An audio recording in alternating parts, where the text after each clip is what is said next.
जी बिल्कुल, मैं हूँ आपका मेज़बान जमील अहमद कसूरी। आप दे रहे हैं 44 टीवी। इस वक्त मैं दरिया सतलुज पे मौजूद हूँ। तो यहाँ पर आप देख सकते हैं दरिया की सूरत आप ये देख सकते हैं। ये दरिया का पानी है, जो यहाँ पर पानी का बहाव बहुत ज्यादा है। आप देख सकते हैं ये रेस्क्यू की टीमें जो भी है वो अपनी मंजिल तक लोगों को पहुंचा रही है। यार बात की जाए तो भारत की तरफ से जो छोड़ा गया पानी, वो रात को जो कम से कम इन्होंने पानी जो छोड़ा है वो बहुत ही खतरनाक पानी है। यहाँ पर जितने भी इलाके हैं जेर आ चुके हैं। तो रेस्क्यू की बात की जाए, रेस्क्यू की जितनी भी टीमें हैं यहाँ पर अपने काम सर अंजाम दे रही है। तो यहाँ रेस्क्यू की गाड़ी है जो वो अपनी मंजिल मकसूद पर लोगों को पहुंचा रही है। तो बात करेंगे उधर जाके शहरियों से कि उनका क्या कहना है, उनको किस चीज की परेशानी है।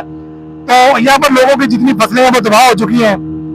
तो मेरी आला काम से यही अपील है कि इन इलाका मकीन जो है इनको तहफ़्फ़ुज़ दिया जाए, इनकी इमदाद की जाए, और जो इनकी फसलें तबाह हो गई हैं उनका अजाला किया जाए।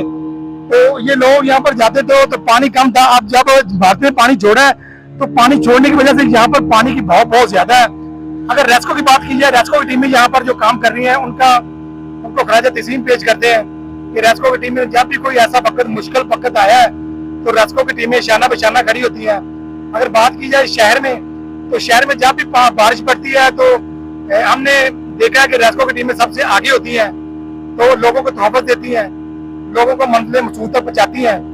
तो आगे चलते हैं, लोगों से बात करेंगे, उधर की सूरत भी आपको दिखाएंगे कि उधर की सूरत क्या है। जी।